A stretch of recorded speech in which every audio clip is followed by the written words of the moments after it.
You are listening to Let's Go, the weekly anime podcast about weekly anime from Dynamite in the Brain and Secret of the Sailor Madness. So come along and hang with the Let's Go gang. It's Dwayne. Oh, yeah. It's Niall. Howdy. And it's me, Brian. And on this episode, we are covering anime that aired the week of October the 12th to October the 18th, with one solitary exception, which we'll get to after we've talked about Ranma 1/2, Episode 2, I Hate Men. I can see why. I can see why she I hates would men too. after this. Yeah. If you get hacked by every tough boy in school, I think is how the basic thing is, including like I saw some broken like tennis rackets in there. I was like, I'm not sure how they're going to defeat her in tennis, but I mean, like they're trying. Well, there was also defeat her and also get the chance to go out with her, supposedly. But All because one this boy stupid rumor has gotten out of hand. He spread the rumor, by which I mean loudly declared, if you want to go out with her, you have to defeat her in battle. And he didn't say single battle, so that means they can all attack her at once. And she didn't even establish that rule herself. That was entirely on him. Rumors are terrible in school, man. But yeah. Yes. It also makes me think Ranma's just like, oh, girls can't fight. And I was like, are you fucking seeing any of this shit, Ranma? It's pretty good. So yeah, this episode, before we get to the fight though, we meet a man who she doesn't hate, which is the local doctor, Tofu Ono, and his display skeleton, Betty. She is walking down the road, seemingly. Can't sense is very intent. This doctor's obviously a trained killer. Didn't sense an approach behind me at all. He's a very quiet, unassuming man. This is probably it. I mean, he's kind of creepy because he's walking down the road with a skeleton is the initial thing as well. So yeah. There's something about him. He's got it all figured out. Like even Akane can't bear to dislike him. So there's something about him. There is. I remember one specific thing, but I don't know at what point the plot gets to that bit. But yes, the loudmouth and the main problem of the episode is Shooter Omenda. Sorry, Tatiwaki Kuno. He's definitely not Shooter Omendo, though he kind of is. He pretty much is, yeah. Well, it's a bit much more of the fucking a dumb jock, I think. Like much more to that degree. Yes. Yeah. He's part of the high school kendo club, and as such, never seems to be wearing his school uniform. Always seems to be wearing his kendo uniform. No, we see it in this episode. He steps inside a locker, and it goes like, "Is he like Superman?" I was like, "Wow, that's an old reference. Superman doesn't do that shit no more." But like, comes out with his full kendo gear. It's pretty great. I know. But they might do it in this next film. Might bring all that stuff back. No, but now they've torn down all the phone boxes in my hometown. Those things are fucking gone. It's like it's only like last week that they did that. They were useless for years, but they're just like, we should probably take those down. Superman has no place to change. He's fucked. Yeah, around here they turn them into. I heard of some places change them into like mini libraries and that kind of stuff. Which Or just like a little free Wi-Fi router around the space.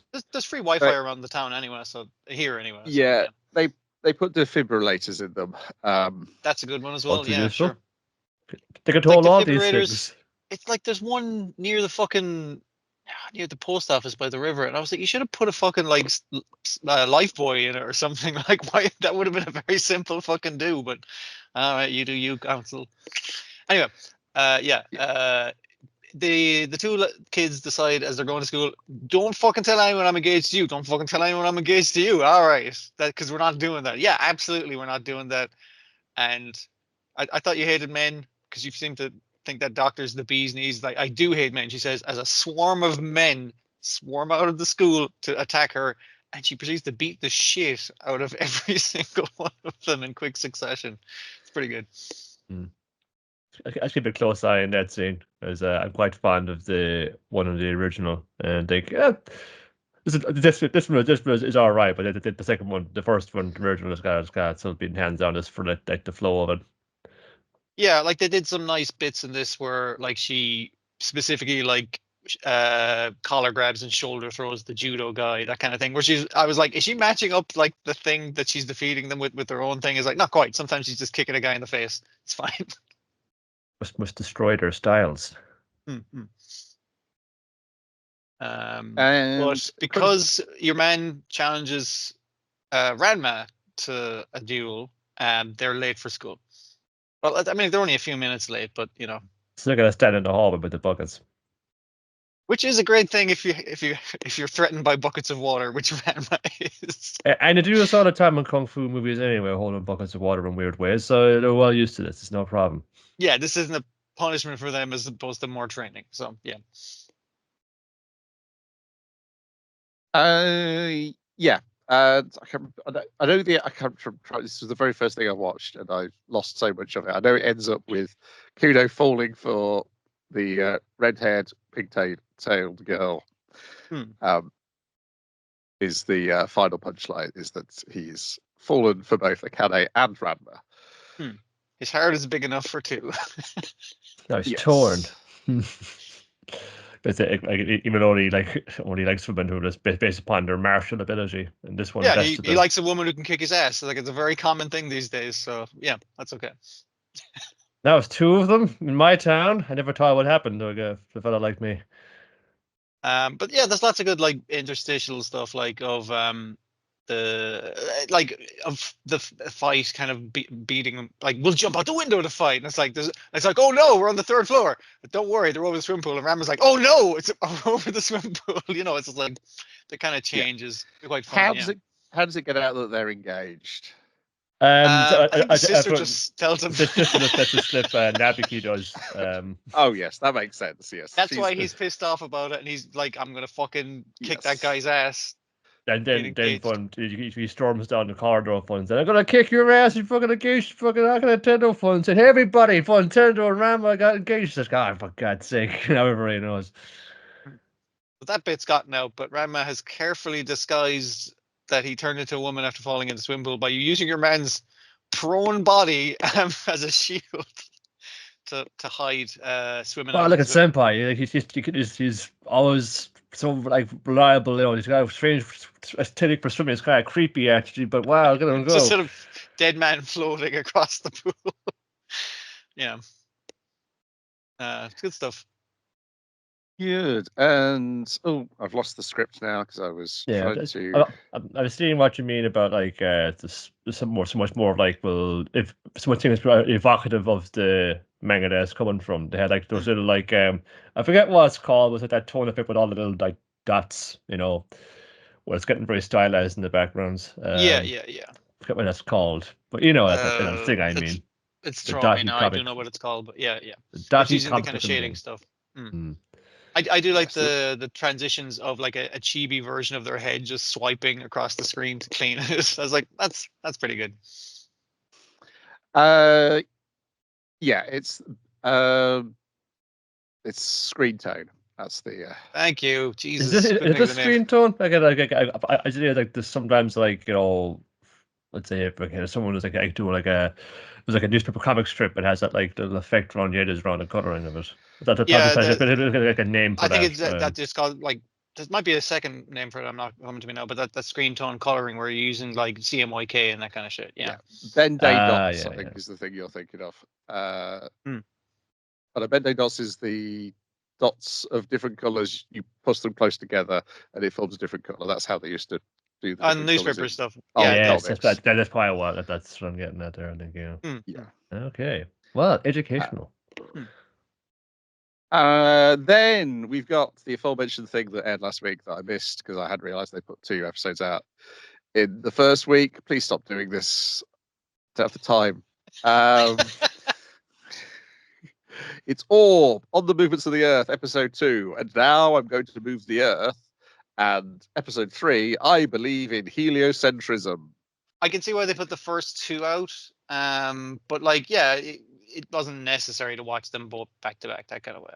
No, it wasn't like that. But it's like if you're about to get the 3 together now, form this is like the prologue bit. Yeah, we're talking about passing the torch, if you will, from generation to generation. So, I guess spoiler warning. If you haven't watched it, fucking watch it. It's really good. because it's like you see that old guy's like, I'm going to teach you, young man, about heliocentrism, and it's like, oh, this guy's fucked. This guy is dead. He's a dead man walking. It's like, yeah, very much so in the second episode where he's just like, I'm going to fucking razz you to the cops, to the Inquisitors if you fucking do anything, and he doesn't fucking squeal on the kid. He actually says, that kid's notes, those are my notes, actually, Inquisitor. So but a cool guy. He went out like a boss. He's not the only one. Yeah. He inspired me like to pursue this heretical learning in secret. Well, I spread it around to as many people as I can. Also follow his example by dying for my beliefs. Yeah, that was part and parcel of fucking moving science past religion, basically, back in the day, I guess. Yeah. The reason why it's the fictionalized religion and the fictionalized country is because that's the author acknowledging that, and I think they were saying in part, this is partly what the comic's about, is Japanese misunderstanding of this period of history. Oh, he doesn't want you to think this is literally history from Poland back in the day. Like, no, this is this kind of shit happened, but this literally didn't happen. Yes, I think it's like the idea of like people in Japan thinking that everybody who believed in heliocentrism was treated like Galileo, when that it was not basically the case. like his position that got him treated no, like that. They're probably to take him into jail and beat you up a bit and then throw you back out again. It's only if you really kept you got as far as like pulling out the fingernails. Yeah. It's basically like you're trying to promote. You're trying to talk about dogmatic fucking institutionalized kind of stuff, and how extreme that gets, because it did get that fucking extreme. That pear was not an invention of the manga. That is an actual fucking thing. Yeah. But yeah, the point of like Copernicus also believed in this, and he did not get into any of this sort of trouble, and was on pretty good terms with the church. So it's how you go about it is the other fucking thing. Yeah, there's a lot. To it. I wonder how much we're going to see that in the second part, which I guess is the most of the part. Where we're 10 years ahead, and our main character is already dead by the end of episode 3. That was fucking class. I gotta say, that was really like, it's like, wait, what?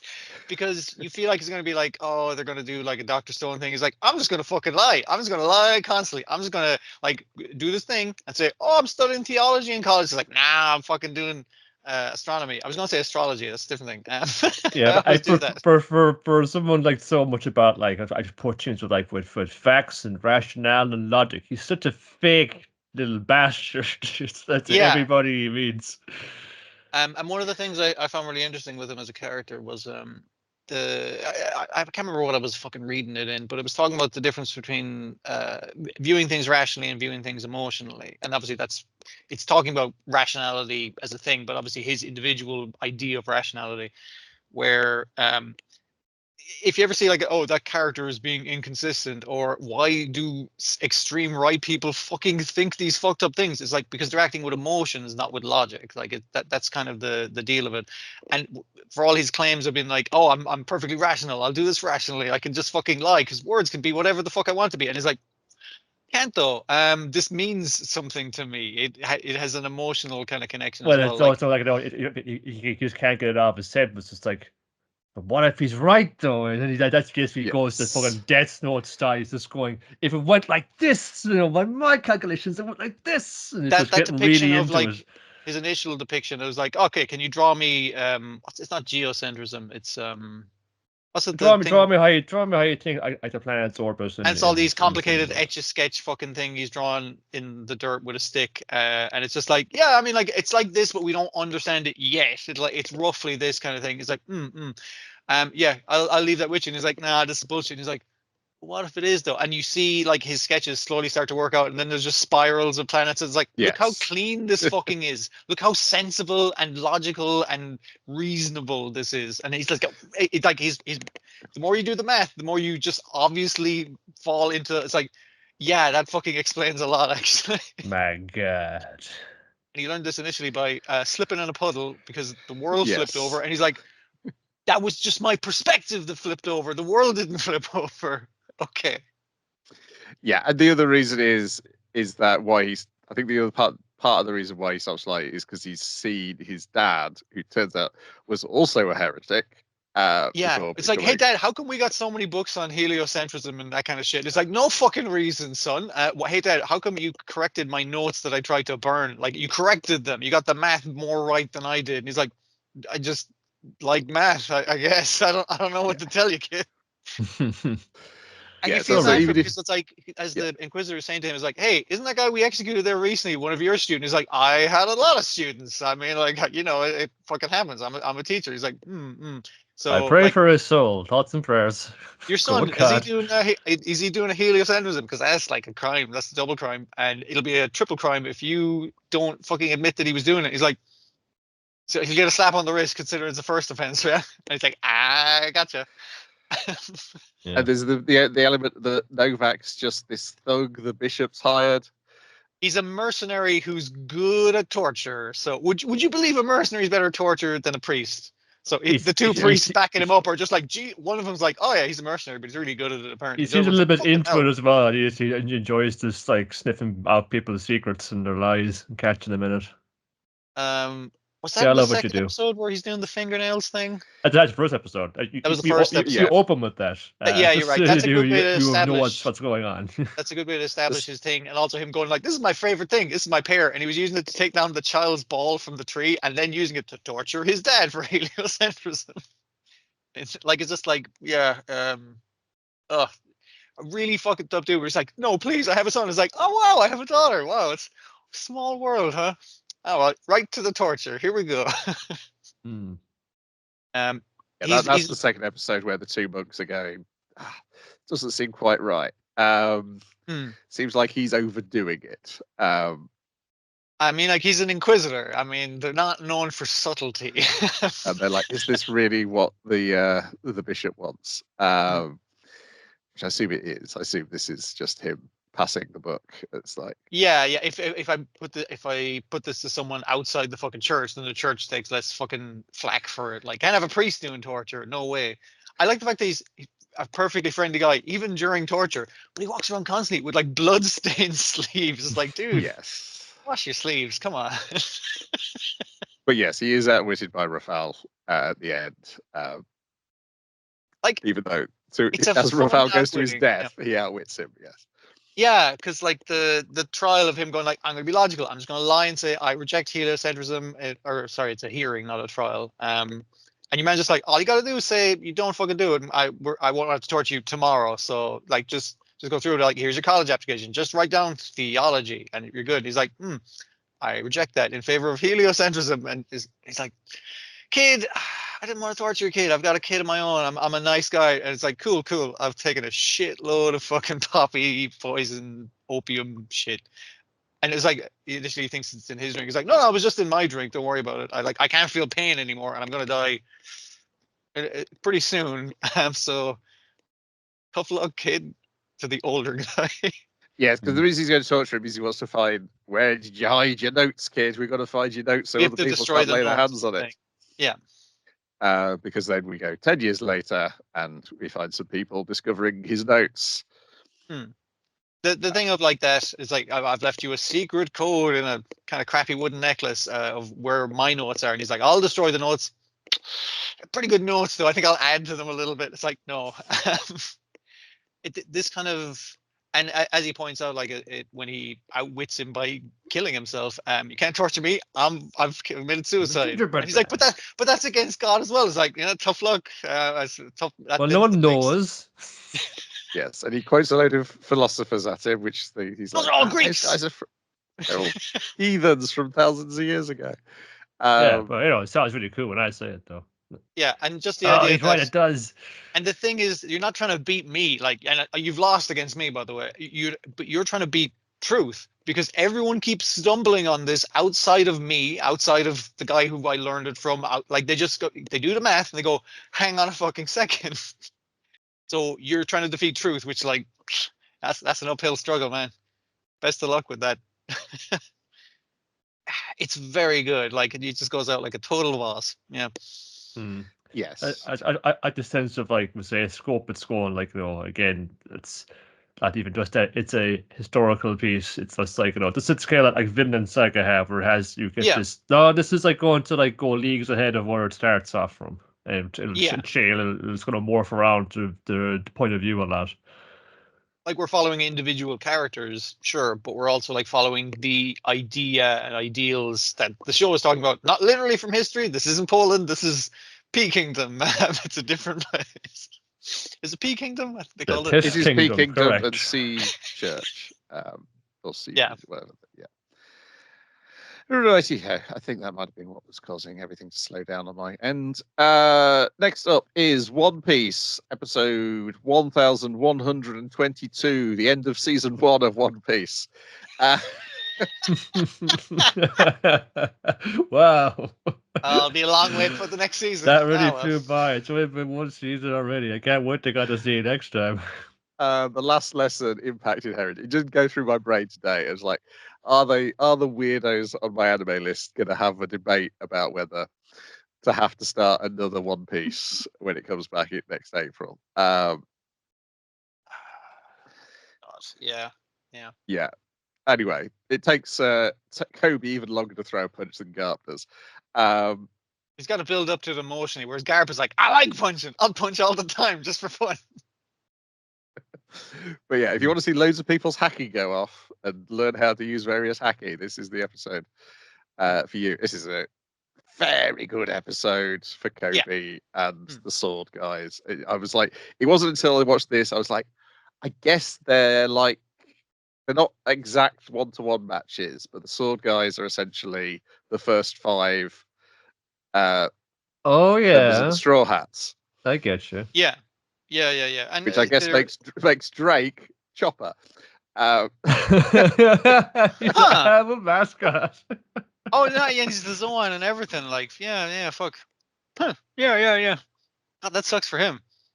Like, I Everyone love loves Chopper, but He's you're an a adorable poor character. second to He's Chopper, beloved the Drake. world over. Yeah, but Drake isn't nearly as fucking adorable. Like, yeah.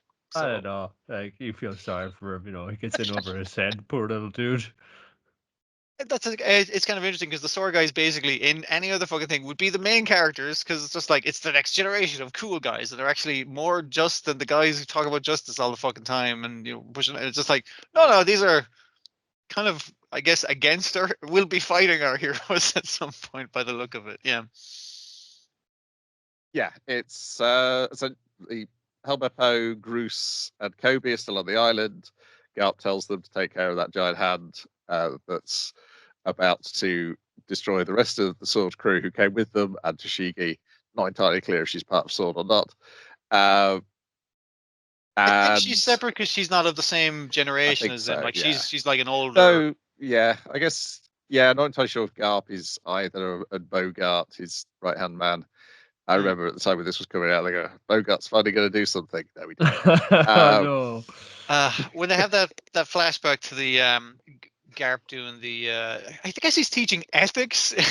Oddly enough, weird fucking get for Garp, but all right.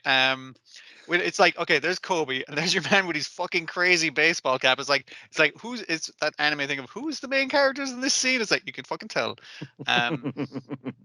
Just good shit. And them being like, oh fuck, what do we do? The pirate island has grown giant arms and is about to crush the ship. And Garp going like, all right, lads, get to it. You do that, you do this, and they're all like, yes, sir. And they all fucking they just take orders like that. I'll provide a distraction by cleaving Pizarro's skull head in half. I always forget that he ends his sentences with nya. Oddly enough, despite everything, he is cat themed. Yes. Go figure. I assume we'll never learn the story behind that. Just haven't got the time. SBS readers write in and see what we can get on this. Anime exclusive backstory that will be like a chapter heading in the actual comic. Yeah. Pizarro no Daiboken.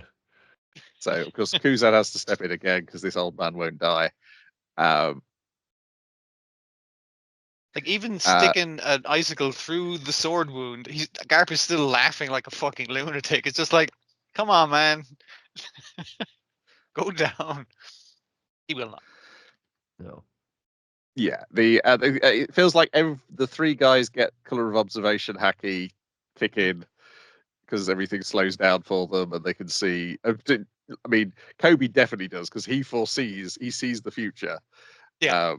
With the various effects, and then they all run up the arm. Helmeppo has to stop and hold off a bunch of pirates by leaping into a bomb. Which he's fine from somehow. I mean, like a little scuffed, but other than that, yeah. Toughness. He's been training. He doesn't look or act like he's tough, but he actually is. So yeah. Yes. Yep. And then Kobe is falling and falling and falling, chasing the end of the arm. Well, chasing the end of the arm first using the air jumping technique that you can do in the One Piece universe. They have the 6 powers things, or the cheap ass kung fu that lets you go hard as steel and jump in the air. And then what's his impact called? Honesty impact. I think that's it. Yeah. He uses the power of friendship to punch that giant. And it's great. You see like the flashback of him training, and the flashback Kobe pulls his arm into a fist, and then he swings, turns into the adult one, and destroys the arm, the hand, and then the rest of the arm all the way up to the shoulder. Much to Bizarre's shock, and then Groose prevents everyone being killed by the debris. Because punching there wasn't like enough. Basically, it's like no, this we do need all 3 of you to do this plan. So yeah. And then the news is learned that the hero of the Navy, Kobe, has escaped Pirate Island, but Garp has gone missing. We see him frozen to the ground. And then we'll have a special next week, and then we'll be back in April. And we'll do the special next week because the word special is appropriate. I have been avoiding like as much as I can of it, so I'm gonna like dip into it after. Yeah. I was like, who's directing that? Is it going to be one of the people I expect it's going to be directing? I was going, yes, it is. She's on it. Good. Like, I wondered why she hadn't been doing any episodes recently. I think she's just been busy. Save her for special events these days. Good episode. And now the long wait, which is going to ruin my plans of remaking the giant robo opening with egghead footage, because I won't have the footage to do it with. Soon, my pet. Don't worry, I've told Dwayne that I've got a much worse idea to do instead. Always good. Nice. Yeah. It's always more if you dig a little deeper. The public nature of that will have to reside next time I do about Extravaganza. Yeah. Then we've got Chibi Godzilla raids again.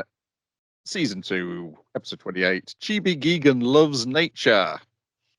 He does. He loves it so much he's forgotten to destroy the island.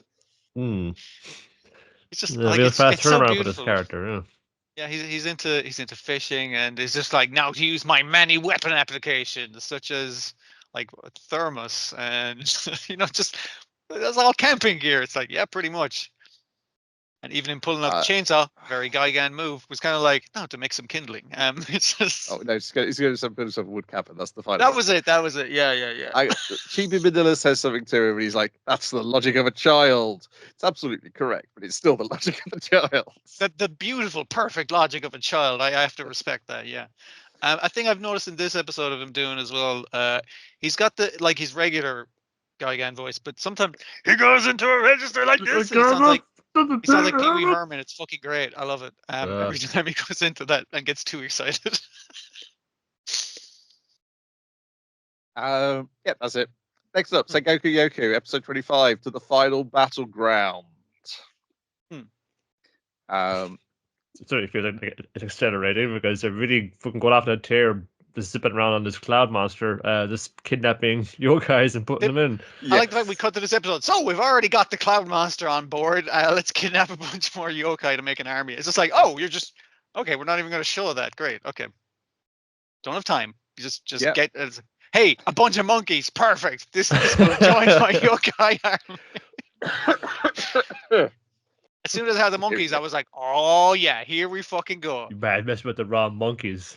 Yeah. Doran with sweet eye patches there, and also Mudo, because as you suspected, when who's the biggest, strongest idiot around who can handle this kid? Only Doran could.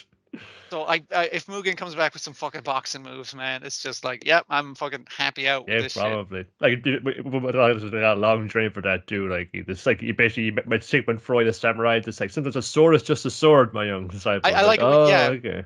we have our dragon kid kind of going to like I think that's like some kind of yeti or something on top of a mountain. I'm not exactly sure. It's a character we've seen before. It's like, hey, where's the strongest guy who can teach me how to fight like good? And he's like, there's a swordsman, but you don't want him. It's like, why not? He's the strongest guy. He's like, but you want a guy who's compatible. And it's just like, all right. So like you said, Nile goes to the swordsman. It's like, all right, what's fighting to you?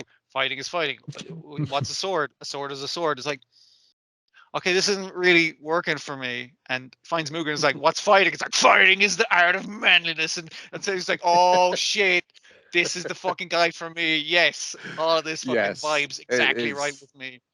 Yeah, it's amazing. Of just like, there's a guy who treats fighting sensibly and reasonably and Yeah. in a worldly manner, and that's not going to suit him. He needs somebody who is a stereotype to teach him. I need someone who likes fighting as much as I do. Maybe more, probably more. So he can teach you to like fighting more, and therefore you'll be better at fighting. Yep, a tiger man living in the woods with monkeys. That's the one for you. It's full And I piccolo, like that the fact key blast. I like the fact that the swordsman is also perceptive enough to tell him that swords is not what he should be looking for. Like, listen, I managed to Yeah. get a nick on your face, but like, you're already plenty strong. You don't want to learn the swords. They train your body. Body's a lot stronger. You're a fucking dragon. Like, Yeah. we looked in the mirror lately. Although if you Guys had a know that- big long dragon that had like a tiny little human-sized sword, that would be really funny. I don't want to begin training that kid. I'll find somebody else.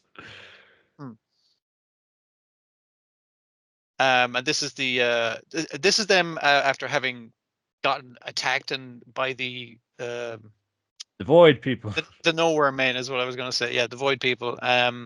Couple of monkeys got kidnapped, but not all the monkeys. Importantly, They tried to bite the shit out of Jinon, even though it wasn't going to do nothing for them. Never, don't kill them. Don't kill the monkeys. We need them for our army. So, all right. it's about the pride of it, because it was Doran kind of like, I'll take the blast rather than let the monkeys get shot with the dragon lasers. So I did like kind of like them sitting around the campfire with our kid, kind of going like, he's like, yeah, Doran's like, yeah, tell him the story. It'll help pass the time while we heal from all our wounds from the prior fucking bit. And yeah, even them going like, holy shit, he's listening to Doran. I've never seen him listen to anyone before. Generally, he does his own thing, like a petulant child. Yeah. The fighter is like Green Bean Man again. He was just back from the fact I just bought a gun, dude, and fell and tripped and broke his gun. He just bought a gun. It's like, hey, how's it going? Ah, shit, I stepped To on shoot your gun. me It's with? Was it? No. so how do you find dragons? It's like, I take off my Zagabongs and I fucking use them to find dragons. It's just like, don't fucking tell anyone I can do it. And they found the wrong dragon, which was the dragon he found before in the earlier part of this. I want to say the first season, but I'm like, no, that's not how this fucking show works. It's just No. got so much crammed into it. Yeah. 8 years ago. Yeah. I realise why I'm having a problem with my mouse. Like nothing I can do about it It's a until rat. I finish talking to you guys. I've got too many things going through a USB hub. It's the problem. And Okay. once I switch the camera on and the light on, that's caused my mouse to have problems. Okay. Yeah. Anything else happened this episode beyond the back and forth with those guys? Oh yeah. Obviously our boy is like, hey, I'm finally free, and now I can go boozing and eating food, and it's just like, okay, he's just gone straight back to his gluttonous ways. But also he's like, hey, I gotta check in on my girlfriend, The Rock. Hey, hey, Rockman, how's all the rocks doing? He's like, oh, they all got kidnapped like half an hour ago. You just missed them, and he's like, fuck, no. And obviously she is also in the yokai army, mind controlled in the She's yokai got army. rock bikini armor. Somehow. But it's a rock bikini top, but like a rock dress on the bottom, which I don't know, it's a good look. Right, I'll have to rely on my keyboard to get around this script then. good episode. I'm not sure. I guess we're at the start of this season, so It's the free fun, like jumping in fun. We'll go to the final battlefield fun and say, remember Mudo? Oh yeah, he's around too. Get him in as well. And they're all going. As you know, like, no, I must be the one to defeat Jinnen because I'm a dragon fun. Says, Yeah. no, I gotta be the one to defeat him because he's my I'm dad. his It's like, adopted son. no, No, I'm going to I gotta defeat him. beat him because I'm his old colleague from back in the Dangaisu. I'm the tiger, he's the dragon. Come on, it's a thing. And they're just arguing over who gets to be the guy to 1v1 him. Which is just, yeah, it's very funny that they're all equally as stupid in that regard.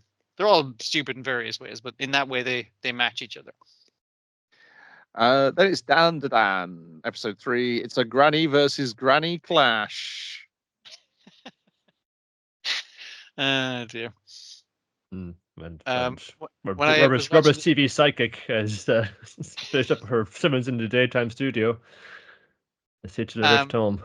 That was a good bit of just her getting absolutely everything wrong live on television, is like just tanking her reputation seemingly. But then like it doesn't matter because just the next day it comes out this pop star actually is that old, and yes, he does have a secret love child, and yes, all those other stuff about him is true as well.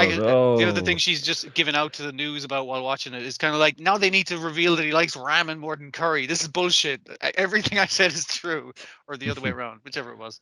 But first of all, what is this fucking scene I have before my one granddaughter, like, you know, just like mess with the bits and like a horrible possessed creature like looing over her in a very unsettling manner.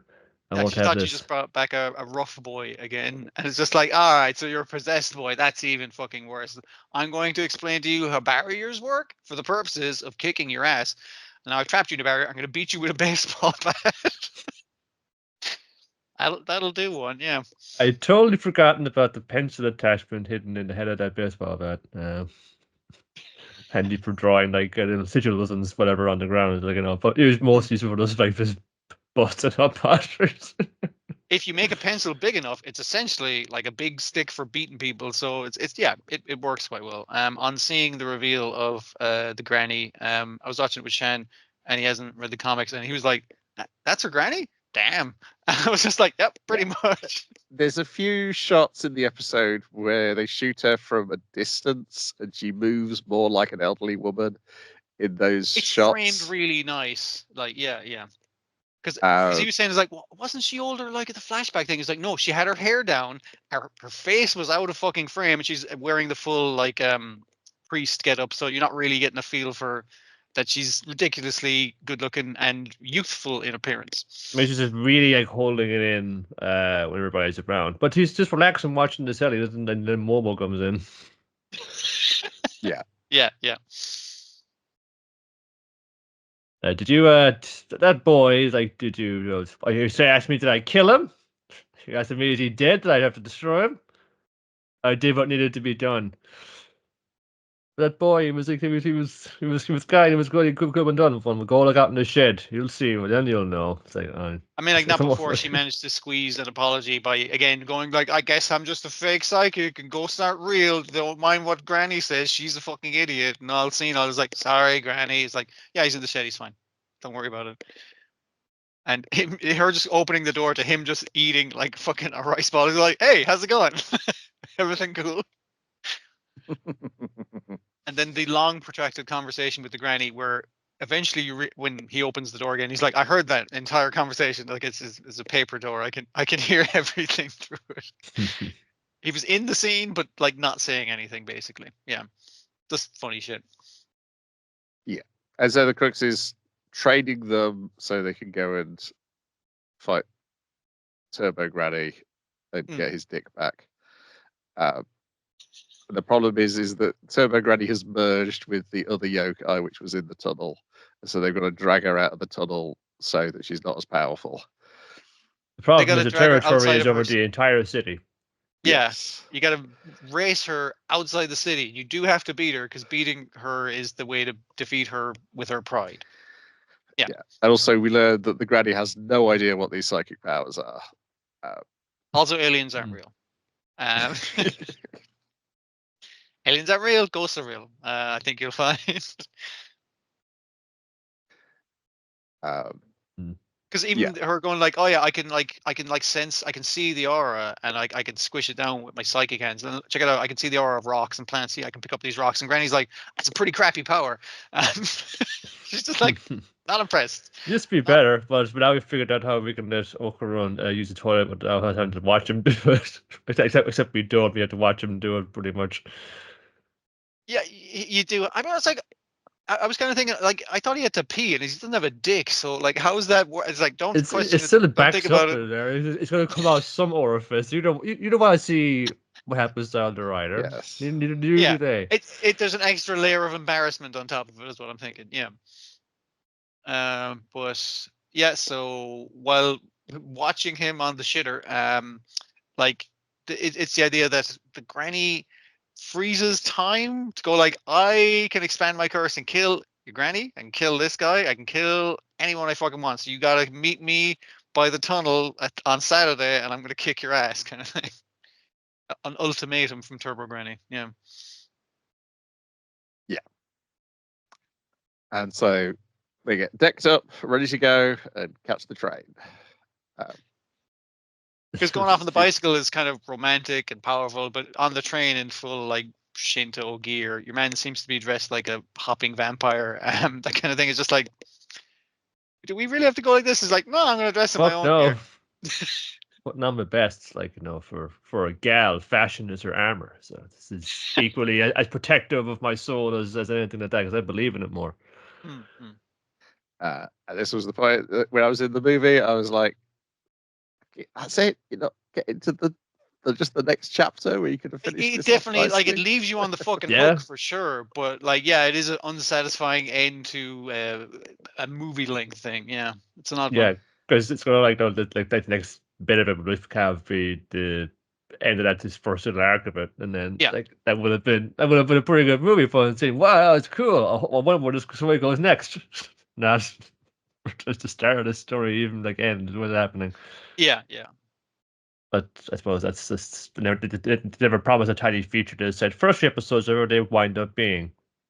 Yeah. Yeah, and I'm forgetting how long the next bit is anyway. So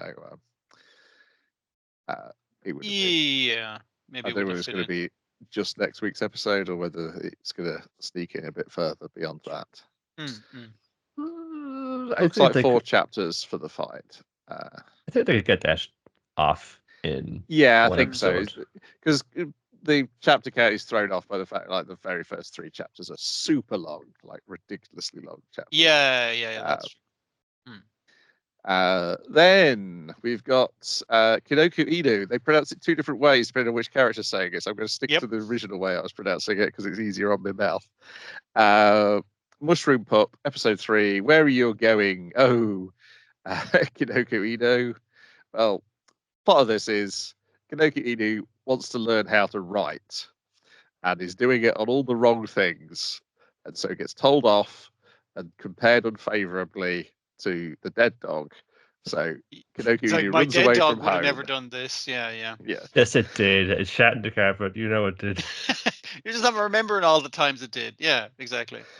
Runs away to the mushroom scientist, who recognizes that Kinokoinu is not trying to draw, which is what Hataro's thinking Kinokoinu is trying to do.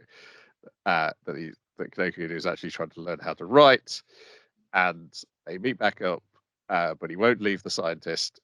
Keeps on grabbing onto his mohawk, and so the editor has to cut the mohawk to get the mushroom dog detached from the mohawk, and then the scientist hands the letter that Kinokoinu has written Hataro, which says, "I love you, Hataro," and he goes, it's a flashback to when he was a kid, and he wrote the exact same message and showed it to his dog, and he's like, And the "You've been mushroom watching was me." there. The mushrooms. Your best friends are the mushrooms around you that you don't notice. That's the lesson of this show. They look out for you. These mushrooms do. They love you. I was also like, I was disappointed your man getting the fucking sensible haircut. I was like, bah, like disappointed in that because I love the mohawk polka dot thing that he had going on. It was To be just fair, very strange. he's also annoyed at this. Yeah, no, he is understandably like that. The amount of hair care he probably has to do for that. But I was thinking about the like a mushroom dog trying to learn language, and the the hiragana is like how many characters is that? I don't know the numbers, but yeah, Like I know what 50 you or mean. something, isn't it? Like He's got like a children's book, hasn't he? Which has got Yeah. like pictures of animals and then the first character of each But the animal. thing I was thinking about, like the average for like a stupid dog is like 89 words, human words, and I think mushrooms they recently discovered can have up to, depending on the mushroom, like around 80 individual words for language. So I was like, that's enough to learn fucking Japanese. Yeah, a dog mushroom hybrid absolutely could learn Japanese. Just has to forget some of the human words and dog words and mushroom words, and you'll be grand. Mushrooms communicate with each other using up to 50 words, scientists claims from Okay. 2 years ago. I must Yeah. have been looking at a smart mushroom then or something. Yeah. I'm not fucking around. I was just like, oh yeah, that's pretty good. I guess a mushroom dog could learn to ride, especially if it had hands and was. Yes. Why am I thinking about this scientifically? I don't fucking know, but yeah, it got me Well, that way. it's nice that the show does have some science in mind. It brings in a But yeah, mushroom expert to go, that's not right. that's Dear. it. Not much else happens beyond him drawing on things he shouldn't be drawing on. Even after he's given an entire ream of printer paper to write on. You should write the other side for practice. Come on, that's He basic. looks so happy there when he's writing. And the best gag is when they're pulling him off the hair, and it looks like they've pulled him off, and then he flings back again, and they go through the same sequence again before the scissors come out. Yeah. Then we got negative, positive angler. Episode 3, regrets. It wasn't pachinko. He lost all his money on. It was stocks, online stocks. Yep. So everything is this own, guys. I mean, like besides the cancer, which get that treated, that was the thing the doctor was talking about. Everything, which is his fault, do get it treated. Everything is his fault. Right? Yeah. Yeah. You shouldn't have bet that much on stocks. It was it's a form of gambling. Yeah. If you want to put it that way. But don't worry, he's going to sort it all out because he won at pachinko, bought himself a fishing rod, and now he's going to catch what's the type of shark they're trying to catch? Hound shark. Hound shark, Yeah. yes. Because the fishing guys are obviously we're going to try and catch this shark because we're fishing guys. But it's like, do you think bounty. Do you think your man's not going to show up for fucking work? What's going on in it? But obviously, so they kind of meet him at the fish meet because everyone in town who can get the cheapest possible fishing rod is there trying to catch this fucking shark. Yeah, I like the reveal that he's just been sat like 4 people away from where they were sat. It's just there was 4 people in between them. Yeah, when the guys decide to move to a different spot, they start to notice. It's like, and you see him in the background there. It's a really funny 3 quote. guys show up who I assume are all parodies of other fishing characters because one of them definitely the guy from the Fishing Samper. Yeah. They kind of show up. It's like, we're gonna kick your ass at fishing, and he's doing the like, pose for God's sake. He just walks into the room like that, like, "Good-cha, it's me." My famous pose. Even our main fisher guy is kind of going like, "Who the fuck are those guys?" You know, it's just like that's a lot of fisher people. I can't keep track of them all. Yeah. So he catches something, but then the loan sharks spot him, and so various people have to be passed the rod. Because a crowd is gathered around him, and they're just like, "Oh shit, it's our money ticket," and he's caught the expensive shark that would pay us off a little bit. But yeah, passing the rod. And to the manager who was insisting the whole time, it was like, obviously we're going to split the money, right? We're going to split the money. But when he's left, well, he'd only took over the rifle and saying, "Now we have an agreement if I do this, don't we?" When he's left holding the bag, it's kind of like, oh, I'm fucking going to keep it all for myself. And even the reveal is like, that's not the shark. Your one's like, it was only a ray. For shit's sake, I know it happens. The crowd disperses. Your one's like, oh, we can make different kinds of food out of that. I'm fucking excited about you catching this ray. Go on, go for it. You wants to catch and kill things. That one. She wanted to eat the shark that had a bounty on it. It was just like, come on. Yeah, she wasn't there for the money. She was there to eat it.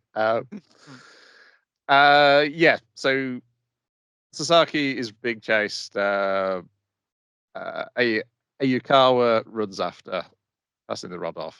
They get away from the. No, like Ayukawa's the girl. It's Takaki is the guy. Takaki is a dude, yeah. I like that kind of Yeah. contrast between like here's how you catch the shark is like wait for him to tire out and then start reeling, that kind of shit, and it's the same with the running where they're like, can we take a fucking 5-minute breather while him and the lawn sharks chasing, we're just like Those just bollocks now. Like going to Takaki, you can keep up with him. And I from Takaki, like, you know, Jesus, like for someone who's like not in the best of health, he can fucking run pretty long distances. But he's being chased for his life, I suppose. You know.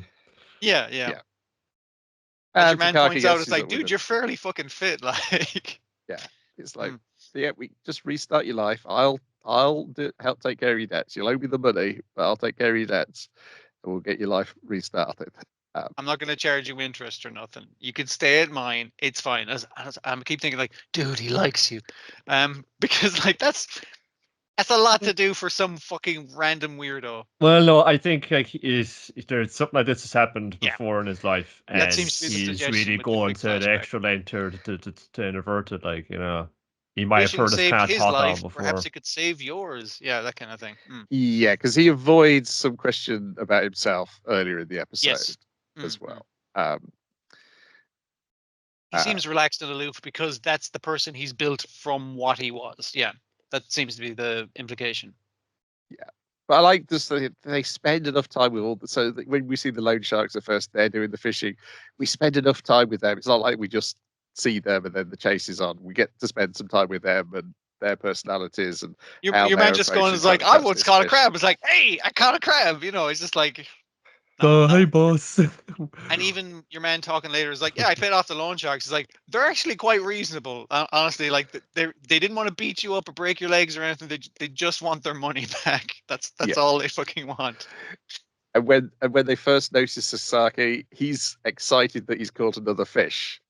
Yeah. That's the thing they hear. It's like he's into this fishing stuff. Even he's not just doing it for the money. He's getting the excitement of catching a fish each time now. Mm-hmm. And we get the bit where they're all telling what they're going to spend the money on, and the manager is going to get this boat. And they're like, it's not going to be enough for a boat. You don't have the license to have a boat. We could kit out like a van though. Yes. Now we're Realistic fucking goals. sensible here now. Yeah, it's Lures just a you stole lovely that, show. baby. Just lovely, Yeah. lovely hangout show. It's good. Like you think it'd be more depressing than it is based off the premise, but it's actually like really nice most of the time. So yeah. Like because even him during the episode being like getting the net hotel where he's just in like a entire mattress shaped room or mattress sized room. It's just like that's all he can afford. Like it gets better from that point. It doesn't end on the sad point. Like things improve as they go along. Yeah.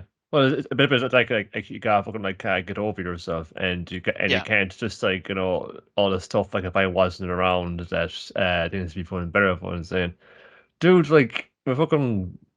Well, I could appreciate they don't like let him off entirely, like, you know, fun thing. Yeah. Dude, we're fucking like we're worried about you. We're fucking pissed off at you as well because you're worrying us. What the fuck is up with that? And like, and it's fun saying you're going to live with me now. Fun saying, oh, it's not gonna change anything. Listen, don't push it. All right, I'm helping you out here. Yeah, and you feel I'm doing you a solid that kind of just thing. shuts him up, like, you know, for you saying, come on, knock that shit off. So I appreciate you gotta like do a guy, hit this guy by the shoulders and just fucking come on, you fucking idiot. Besides like making a lot of very dumbass mistakes, but like the thing in college of him like, oh, his people he wasn't friends with, like all these guys are just in the Skyboff course. This is everyone's second or third fucking choice. It's a community college, whatever. I don't have to fucking try hard. I'm just gonna play the stonks. And the guy's going like, oh wow, can you give me some tips? You know, they're trying to be friendly, they're trying to be outgoing, they're trying to get to know him. And then when they see that his phone is down, it's like, Jesus, dude, are you okay? Like they're not like, you fucked up, idiot, ha ha ha ha, and then he has to run away. They're like, That's how he reads dude, it, though. are you all right? Like, because like if you're stuck for cash, like we can loan you a bit. Like it's not a big, like they're concerned as fellow humans, but he's seeing it like as this kind of pride thing. Well, I think he's like taking the question, like, are you okay? As in, are you normal? Yeah, but know? like his pride seems to be getting in his way a bunch, like refusing to ask his parents for money for presumably life-saving fucking medical intervention. Like, You should probably ring your man after that. Yeah. You've got a job. Maybe start going to it. Things might work out a little You bit might be better able to pay for your medical fee. Just a thought. Yeah. Then we've got Mecha-Ude, episode 3. It was your will that reached out. Yes, so it turns out that Hikaru does not produce enough arbitrium, the Not enough secret guts. power He's a that powerful powers guts. the Mecha-Ude. Listen, I shit on the Avatar movies a lot, but what was it, unobtainium or whatever the fuck it's called, like arbitrarium? Well, it like does says it's produced by the human mind, so it's like means human mind probably willpower / belief, i.e. guts, powered by guts. but But have arbitrary guts energy. use these It's arms. nearly called like arbitrary energy level or whatever the fuck. I was like, it's very close on that kind of dumb joke. I'm going like, yeah, you don't need to do nothing. You just fucking hang on to this guy until we figure out how to get him off your hoodie. Like, And it's weird that he's on a hoodie in the first place. The only thing they know about it is how to measure it as well. Yeah. It's a mysterious power, but you have fuck all of it. That's all we know. Yeah, the graph of here's your bar chart. And it goes up to the top of the page. It's like pretty good. And it's like, here's a regular person's bar chart. And it's like, it's a Mecha-Ude. Here's a Mecha-Ude user's typical one. We think you might be lower than a normal person. Like, we don't know if your number's 5 or like 50, but that's bigger on our chart. So sorry, yeah, bud. obviously, we do not need you. But Aki's like, I think he might be able to produce more. So I'm going to trade him because she's seen him do something he with threw this me arm. a pretty good fucking punch one of the days. Yeah. So like, I know he's capable of more than whatever the fuck that chart is. And obviously, by the end of the episode, it turns out actually attaching yourself to a hoodie is perhaps a much smarter idea than attaching yourself to a human being. There's a serial killer. Technically, yeah. There's someone going around stealing people's arms. They're mechanical arms, not the regular arms. They drop into a coma from which they will die in a couple of manner of days. I think it's hours or something like this. Fuck all time. It's days, I thought, but that's still not much time. Yeah, he's stealing the arms. Apparently, they convert back to those little dice that the base form, that kind of thing. But the person dies because it was attached to them. Because whatever that fucking arbitrary energy is leaking out the hole where the arm was attached. I think that's where they admit they don't really know how it works. Yeah, approaching magic at that stage. Yeah. Once they learn that it's a worm-type Mecha-Ude, this sets Aki off and leads Hikaru into danger, which is supposed to be bodyguarding him instead. They go off investigating. They meet a biker gang who the dude has a bike arm, I want to call it. Yeah, these are the White Ravens. I think they refer to themselves like they're like the investigation division of the Kakami group. Yeah, his Mecha-Ude is not attached to him either. Because I was wondering, where is that attached to you that you're riding around like a motorbike? We see them separate when he falls off the motorbike. He's not. That's true, actually. Yeah. I guess it can happen. Yeah, and they've been sent not to bring in the trigger arm. They're trying to find the kid who's stolen the artificial worm Mecha-Ude and is hunting down the trigger arm. Hikaru tries to save said kid from this gang. An asthma attack. Yes. I get the impression because he's always talking about how if he gets Alma, he'll have the trigger arm, he'll have a strong body. So I assume he's trying to get it because he's unwell and for survival reasons, he's trying to get hold of the most powerful arm to get the most powerful body. I do worry it's the thing of the disabled people are evil kind of thing that you were saying before. Because the guy who's running the arms fucking thing is like, oh, I've got a cane and a more badass version of your arm and also like a monocle, mechanical eye kind of situation. It was just like, is that weird? He feels like he's going to be evil. He gives those kind of vibes. It is a lot of cliches it's grasping onto, and this possibly could grasp onto some bad cliches in the process. We'll see. But it does feel like the green-haired kid, while he's an enemy here, it's made clear that he's not the enemy that Aki is seeking out. It's not the one who murdered her family. And he appears to be a victim of the Kagami group himself. So Because they're just kind of behind the scenes going like, that dumb fucking kid taking a prototype and one. Like, we see, and also he was freed by, because they mentioned they suspect somebody inside the Kagami group freed him, so they were keeping this kid locked up. yeah. And they've got a photo of who they think did it, but we don't go into that this episode. But we do see like the different divisions of the Kagami group don't get along, and when Dr. Octopus shows up at the end to recover the kid, he's he's not going to try and take the trigger out this time, and when he's going to take the two what are they called, Sinister Iron... and he was going to take Sinister and Dexia. Cine and Dex. Sinister and Dexia. Yeah. It's like, no, I must be the one to defeat him. Okay, I technically not getting paid for that one, so I'll leave that one off. Okay, yeah. Right. Yeah.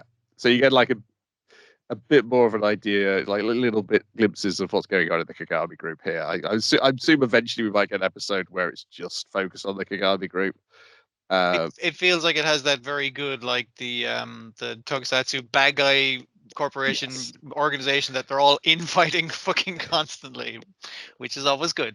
Yeah, it is. Yes, and yeah, and he's in these White Ravens. You say they look like a motorcycle gang, but they're all dressed in white, like, or a colours gang, or whatever you want to call them. But yeah, it's a lot of fighting at a dock for most part of the episode, and when Hikaru powers up with Alma, it's a pretty good attack. It's like he forms a giant fist, he launches the fist, and then runs and sticks his hand back inside the fist again to carry on punching. I thought it'd be more fun if he was going like, I'm going fun. No, I'm going to do that point. I'm going to kind of just like get out, run around to the side, and punch you in the face regularly while you're blocking. That's what I thought he was going to do as well. Niall. It seemed like he was going for that, but then the fist formed around his regular fist as well.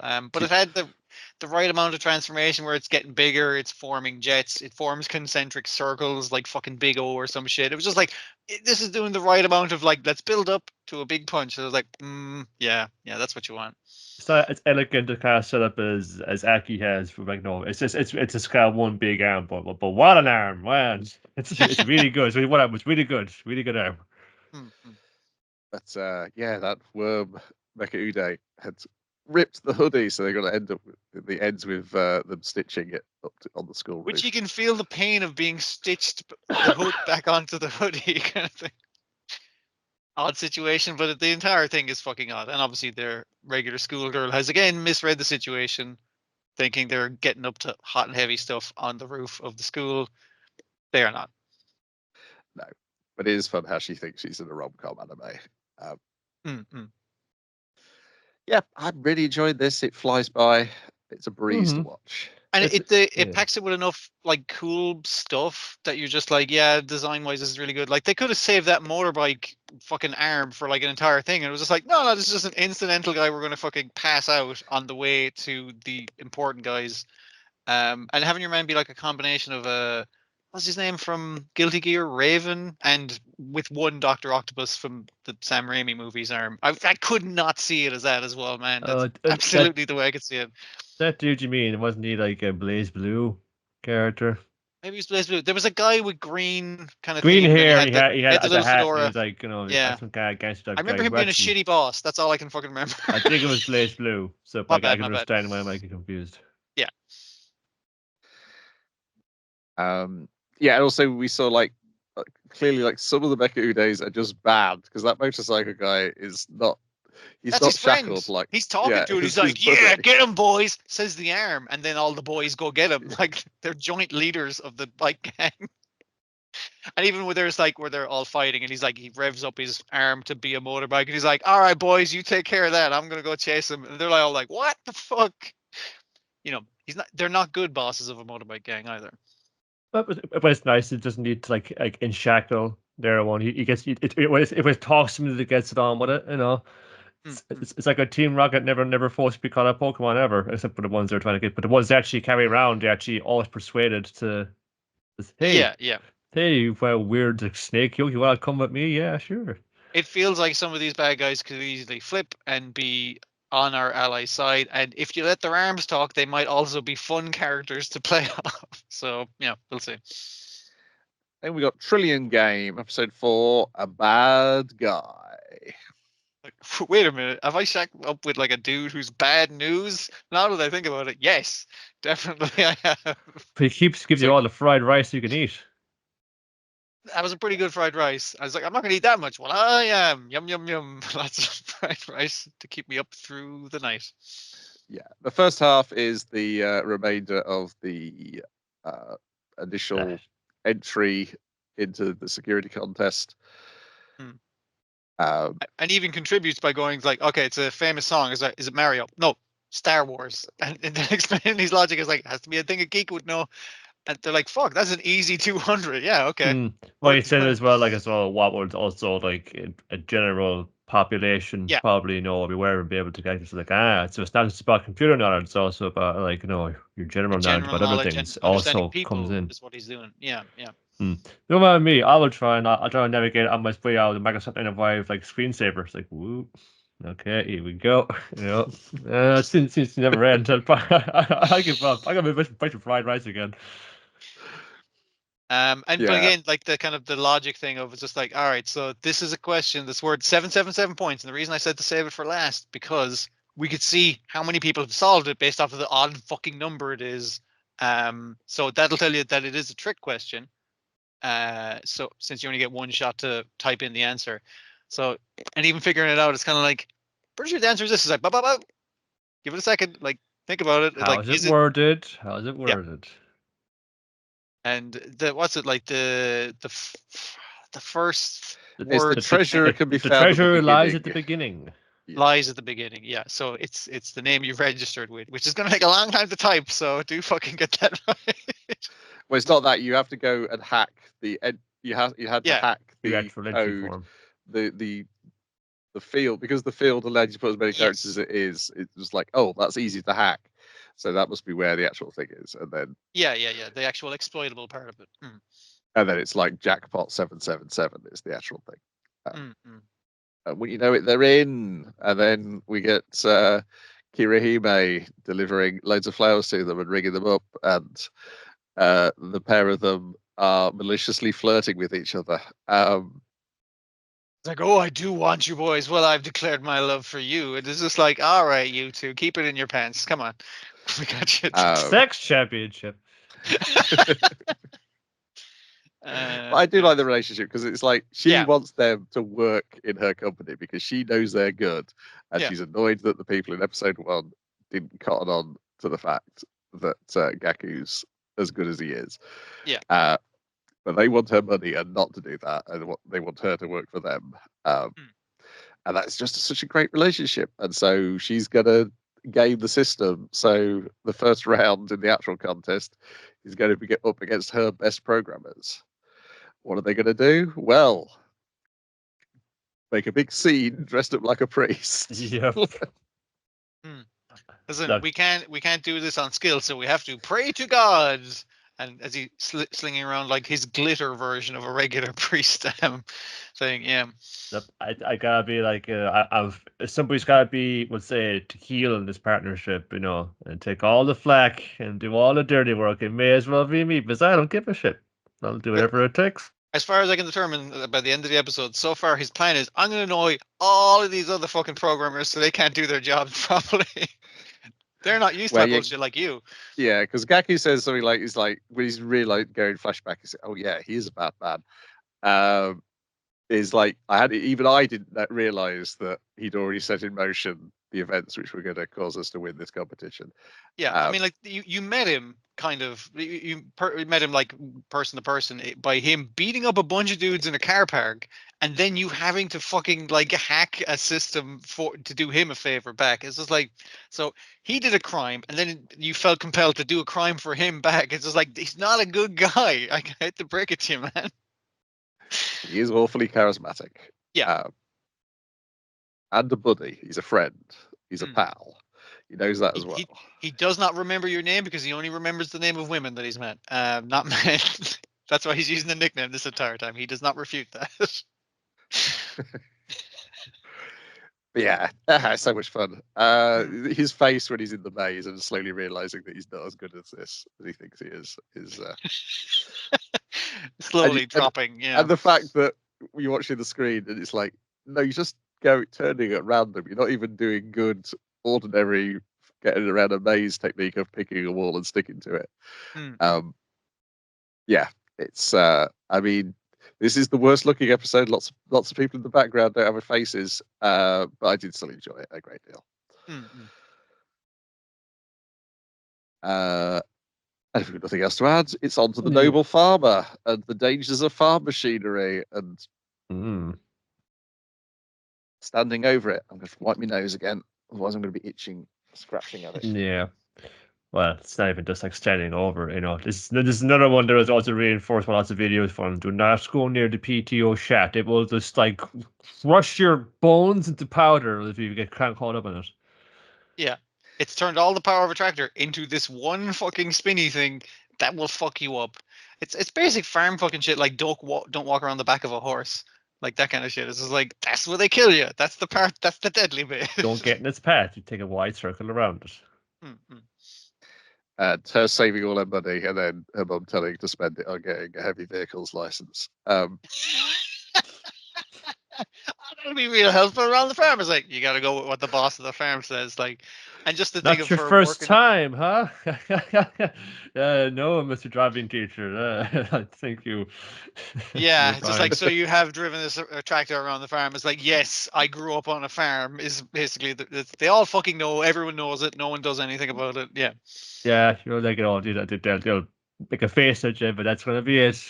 I paid my money and I'm getting my license. But I like the thing. Construction workers at the construction job while she was trying to be manga artist was kind of like, what the fuck, you got a heavy vehicle license that pays way better. It's like, I'm a manga artist, I'm just doing this to make a bit of dash on the side.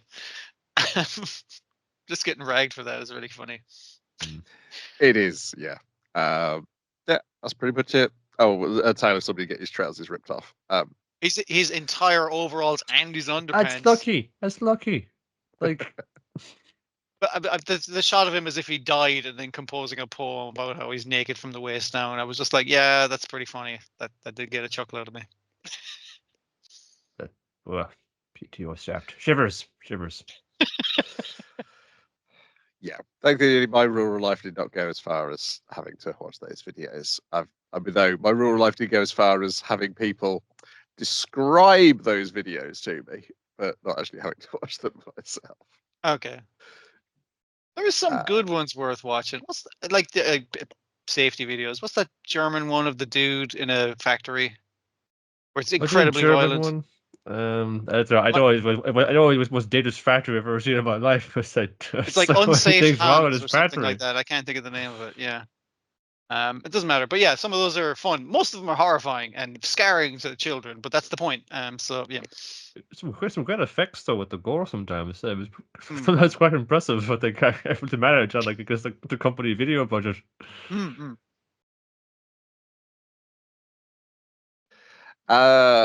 Then we've got is it forklift driver Klaus first day on the job? That's it. I had the wrong fucking thing. Oh no, sorry, that's a parody one. That's a parody one. Okay, my bad. That's why the effects are so good in it. Then that would explain it. From 2000, but yeah. Although the film is not officially part of the German training education system for forklift trucks, it has been shown by some instructors as an example of what forklift drivers should not do. I could have used that the year before 2000, as opposed to so many lives changed the rest of God. Yes. Turning around the corner and seeing people using the forklift as a ladder and having to yell at them. That comes up in this. It has deadly consequences. Yeah. What? No, never. How do we get the point across that way? Then the stories of girls who couldn't be magicians. Episode 3. I forgot to write the title down for this. I'm joining the MRC, which when I tried to find it when I was looking it up was the Migrants' Rights Center. So good for them. Okay, that wasn't some kind of violent militia group. I think it's the Mystical Research Council, which is different from the Magical Research Club. Yeah, it was like we can use the same acronym. It's perfectly legal. That is the point So- they keep making. Yes, because None I of what thought it they're was going doing to be sounds magical. legal. Because I thought it was going to be Magical Research Club, and then they said Mystical Research Council. I was like, well, that's odd. Like, ooh. And then it turns out she can't join that club. Anyway, they're going to join clubs. There's loads of clubs. You can tell which areas of the world they're hoping this will be a success in by natures of some of these clubs. Well, I thought, of course, for a magic school, they would never have any fucking normal sports. But I'm saying this is a lot like baseball. But the guy trying to have a whole chapter. It's a lot like baseball, but it's kind of completely different. And kabaddi gets in there, of course. No, and it's not just a dance club, but now for no, we're not having this year for a tambourine dance club. Fun. It's like, not what I'm looking for, says Mackie different, but I'll go with it. It seems pretty good. Got a cricket club. I was like, that combined with the kabaddi, I was like, yeah, you know what you're doing. Some sport involving like a giant, like, Zorb, like size ball. Like, it involves a ball of this size. Hoping you'll wait till you take off. We get a display from the Mystical Research Council and the Droney. What are they? It's the Droney Flight Club or something. Yeah. They put on display, and Haru is very excited. She's going to join this club and discovers. She goes off she goes off on a thing of just like, I'll fucking invent a new kind of spell. They'll be like, wow, cool spell. It's just like, oh wow, this is going to be great. And there's like, yeah, it's kind of implied you can only join the magic club if you have magic, and the droney club because you need magic to fly the dronies. Like those are literally the only ones you can't join. Like anything else you're allowed to do. Also, this is my capybara. I'm just going to put it over here for a second. It's not going to do anything. Don't worry about it. The capybara going, it's like, I've never seen a capybara ever do that. A mildly peeved or annoyed one. It's like, this is generally they're very chill. Yeah. But talking of Team Rocket, the weirdos who saw her cast a spell at the end of the last episode, then invite her to join their group, which is an unofficial club, but they do have a supervisor, which is how they can get away with it. The Magical Research Club. They don't have enough members. They're using the acronym of the legitimate club to sound like they're the legitimate club, which they are not. They're illegally hanging out in a part of the library you're not supposed to be in, and it's just like, how the fuck are you getting away with all this, lads? It's like, well, we got a supervisor, so it's all kosher. Yeah. And if you use the same acronym, it really jams up the paperwork a bit. So it's like, we're never going to actually get cracked down which officially this refers to. So the Rich Kids Club should probably approve this. Yeah. Wave it through. The members are an owl, a short girl, and a tall boy. The tall boy, they both wear lab coats. They keep going about evil and opening the gates, the forbidden gates. He has a lab coat on, which makes no sense because it's long in the arms, but the rest of it fits him. So, which means he must have deliberately made it with long arms. The experiment gone wrong. Now I'm forever scared with two sleeves that are too long. Or arms that are too short. Maybe that happened to him. Once they've explained these secrets, they also have to recruit our heroine's best friend who is following her because she's seen her wander off with two weirdos into the woods. You see, she shouldn't have had a tambourine. I know she just left the club, but no, that's going to be a dead giveaway in the forest. I pretty well put an owl there. The owl is pretty good at probably picking up on stuff. And I love again that it's voice actors making owl noises going hoo hoo hoo. Yeah. People making very obvious animal noises, while very obviously being people, is always very funny. Was it Whosa? And they're going to research the school secrets, which in a normal school would be, haunted toilet, that kind of fucking shit. But this one is like literal thing, like that tree from the last episode. That's one of them. We'll fucking chalk that one down. Fucking excellent. Okay, that's one done. The old music room with the haunted piano. No. Meanwhile, Yuzu is trying to figure out what's the deal behind this Minami Suzuki. Where's she come from? What's she up to? Meanwhile, also the twin who's in the proper magic half dorm is asking his twin who's in the non-magic dorm what his deal is. And I notice the twin does not answer the question at all. He immediately changes the subject. Because he's like, is she really trying to teach the other dorm magic? And he just does not give him an answer at all. Anyway, the next scene, they drag them out of bed at night because they've found a secret. Go to investigate. It's a haunted piano. Which I Plays think the is one of devil's music. is one of the typical secrets of a Japanese school because it will show up in Dan the Dan. Spoiler alert.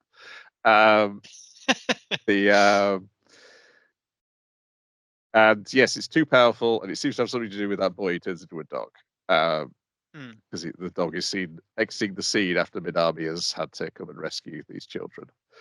I think there's talk that the magic she's teaching them is ancient magic. That gets dropped as well somewhere in this episode.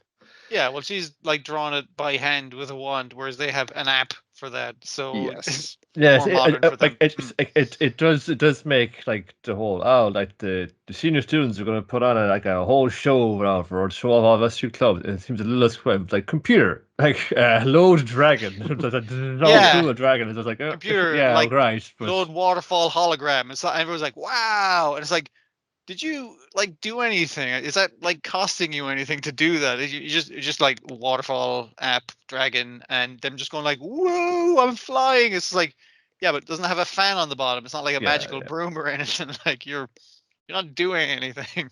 Yeah, I'm interested to see how much will I keep on, and will I do anything interesting with the give a fish versus I teach the fish kind of dilemma right there. Yeah. And I guess difficult because it seems to be about like drawing shapes and that like now is a bit like it's like what constitutes real art, if you do it with the help of a machine, is it real art? Yeah.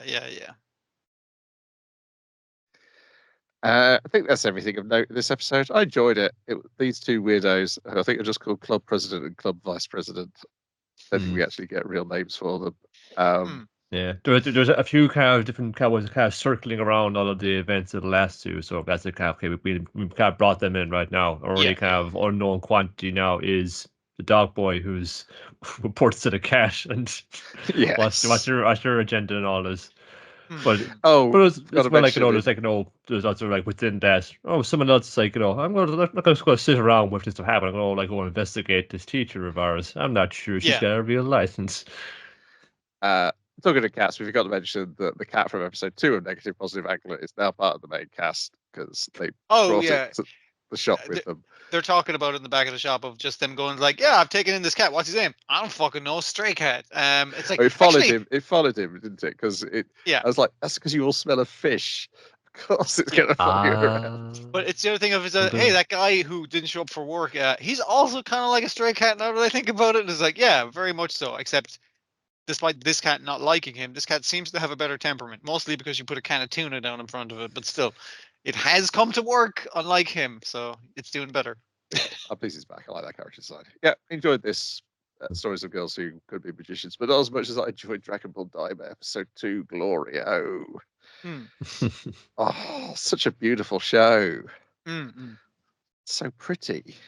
It's just I don't know. I just see how everybody is taking to being turned into children / babies. Like only Master Roshi is like, I'm back, baby. I'm loving this. Look at this. Look at this. Dude, you still can't pick up women. You're a child now. They're not going to. Now I have so much more time to get to to work on my game, and I know so much more because we've retained all our knowledge from our previous. Like even the babies over there are talking to each other telepathically. They know who they are. You're a baby. You're a baby. It's just like, well, at least they're having a good time. Yeah, it was the point at which Roshi showed up, and the color shading on his sunglasses. I was like, so beautiful. It's such a good looking show. And the fact that when he's being smug and various other expressions, he does look a lot like Saitama in this younger version. I think Krillin used to be a little bastard too. He made those kind of faces. I did like when the Vegeta and Goku crash land because they're babies now or children now and they can't fly properly. And Krillin's like, "You guys got small." And they look at Krillin like, "What the fuck are you talking about?" Because they don't recognize that Krillin has gotten smaller as well. It's like, Krillin, you've shrunk by 2 inches. What the fuck? Yeah. Somehow him getting younger means he's bald again. It's just he does go like, no. He was So he long was on bald that. when he was young. Also, all their clothes have shrunk, so don't think about it. Like it's fine. Well, it's a wish. It's a wish. Yeah, yeah. A I dragon wish did it. I was bald. Oh yeah, and those thing is like, and now our next 2 wishes. He's like, no, you only get 1 wish as first time. That's for repeat customers. I Like I did like that. I do know that they've taken that bit for like, Shenron is a character in the thing as Yeah. well. He isn't like because And noticed people Shenron for has so long now opinions that about puzzle things. Like bullshit where it's with like, I have this wish, and it's like, what's the parameters of that wish? It's like you're not. If the genie isn't supposed to fucking ask that. Like he's not supposed to ask for clarification and specifics. It's like it's a fucking wish. I want to get it right. Like he's his own guy, which is very funny. That is. Well, they got him up early, you see, out of bed. It's just like, That's okay, true. I better get this fucking right now, so don't give me complaints about this later on. You knock on my door again. But they can't do that again. Like Neba says, but Bring back the Dragon let Balls us do it again. He's like, oh, can't jeez, do it even I can't twice. do that. No way. Come on, like I already fucking got them straight back after a prior bunch of wishes. So, no, you're asking for too much. Yeah, so Kai goes and fetches his spaceship that he originally arrived in this. No, your man fetches his spaceship, much like Bulma asked him to fetch things throughout the whole fucking episode. And Yes, and then pissy she about goes, it. "Well, I guess it would have been easier if you just brought all this down." It's such a lovely view for dinner, though, so it was worth it. She literally has him go and get takeout for them. She's ordered the takeout. She's paid for the takeout, but it's like, you go pick it up because you can teleport. And he's like, okay, but I'm taking an extra steamed bun. I don't fucking like this. And then another guy shows up who's got a brand new one of these, the titular Glorio, who has come from the demon realm, and he wants Vegeta and Goku to return with him to defeat King Goma. And he's doing this on behalf of the king of the 3rd demon world, who is Shin's brother, who we saw in the previous episode, who was working with Goma. So the reverse vampires. What's going on? And we also learned that almost everybody with pointed ears originally came from the demon world. Like, Some it's of them like was in everyone with space, pointed and- ears is a demon. It's like, not necessarily, but it's a good rule of thumb. Like, it's just like, don't assume, but like probably.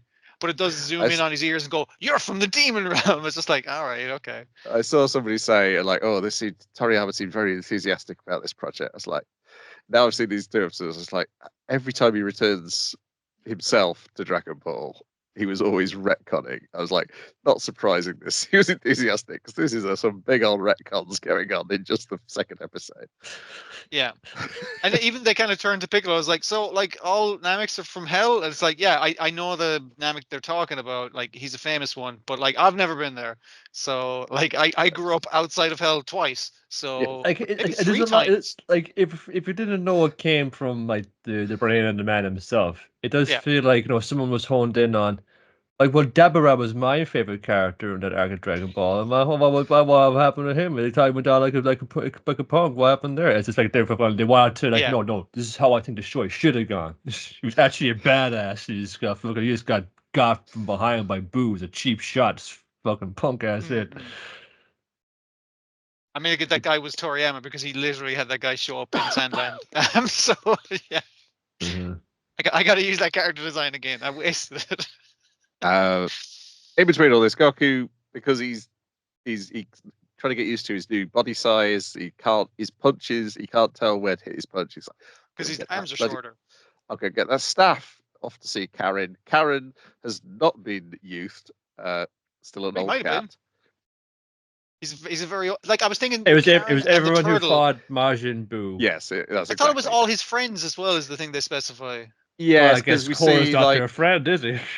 Oh, come on! They've just made him younger, so he's like still a fluffy cat. And the turtle also. I was like, did the turtle de-age? And I was like, it's several 100-year-old turtle. It's impossible to is also tell. multiple hundreds of years old. See, that's the thing. Those 2 guys, I was like, yeah, you de-age them. They're basically the same. The wish was specifically them to be like a certain grade in school. Cats and turtles can't go to school. You're right, Brian. I wasn't thinking ahead. That's why you got to be discriminatory, but in this case, it finally worked out for us. Yeah, I did want. Like, we've all been turned to use at the party, and they kind of look at the catering staff. It's like not the catering staff. It's like, oh, okay, so something else is going on. Yes, because like the Ox King's been turned into a kid. We see that. I gotta say, Mr. Satan was a very handsome young man. He is. I like how he's like a little bit taller than everybody else. It's like all the people who are like a little bit older than everybody else. They just got a smidgen of looking a little bit older than everyone else, even as kids. Yeah. I was hoping that Yajirobe would be not de-aged at all. That will be a gag, but that may still be a gag later on. Oh, like he's not their friend. Yeah. Yes. Also, he was pissed off somewhere.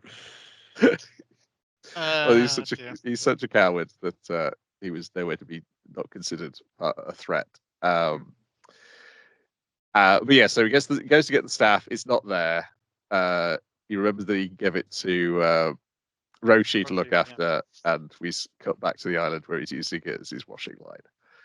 Yeah, Goku like, hey, where is it? I don't fucking know, man. And the turtle's like, oh shit, he's gonna be pissed off because his underpants are hanging off of it. He's not pissed off. He's Goku because he doesn't give a fuck. And Kari makes sure to ask, "Do you want your cloud as well?" I can do this. Everyone is sitting down, lovely takeout dinner. They're eating it away, and then Goku comes out. Hey, check it out, what I got. He just sweet, sticking around like, whoa, the food, man, the food. Take it easy.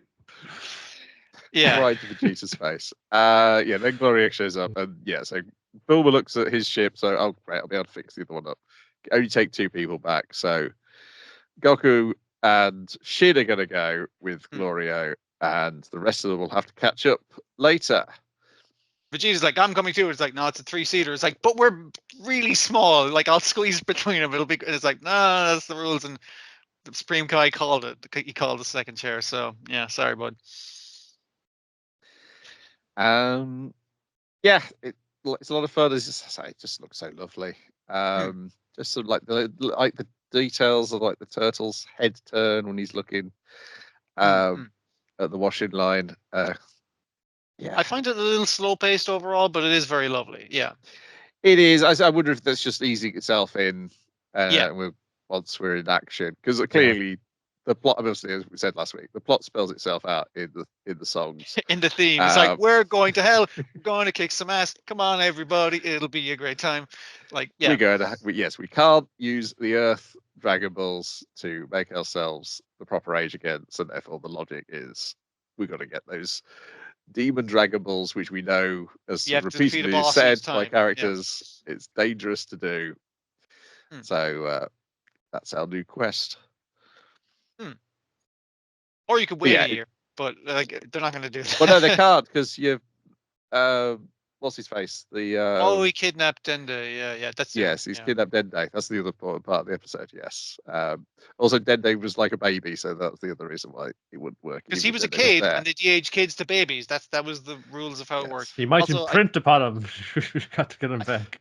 I don't care if you've taken his hat off. I don't like looking at Mr. Popo. So the sooner we get to hell, the less I have to look at him. So that'll be great. Yeah, I think that was to like drive the people with pointed ears come from the demon world thing. Yeah, it's like, don't worry, Mr. Popo's not racist. He's just a demon. It's just like, okay, just a discarded Dragon Quest character design. As unfortunately, I think a lot of the people from the demon world will have that vibe. Are you literally a slime? It's like, yeah, but like, you know. This is where all his ideas went to die, and that they become vengeful, tormentful like entities and that. Enjoying this. Anybody watch anything else this week? No, that was the last.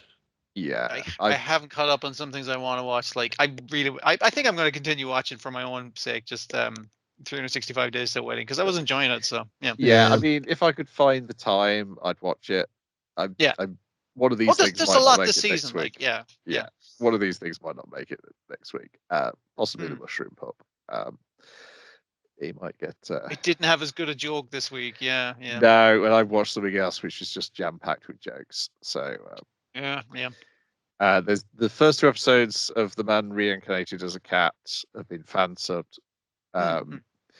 The Corgi and the Samurai, I don't know what's going on there. So there's each week there are 4 versions of each episode come out each week with 4 different voice actors doing the Right. samurai. Okay. So you could take your pick of middle-aged men voicing a samurai. Hmm. The episodes which first came out did used to have those sort of partly machine translated subtitles. They've disappeared. They're also not on the second voice actors episode, but they are still on the third and the fourth. So I really don't know what's going on with their uploading on YouTube or whatever they're doing there. Yeah. The Japanese company have no idea how to manage their own video content. Never heard of it. No, and literally all there is on that channel is that show. The cat one is very cute though. Yeah. And it's not cloyingly so. It's just nicely drawn. And it's I think the second episode is him having to learn how to sit down as a cat because he keeps on trying to sit down as a middle-aged man, and it's just not working in a cat's body. Yeah. But just going like every Well, time. and it's very much, why do cat do that? It's like, it's this way because it's comfortable. It's like, now I know.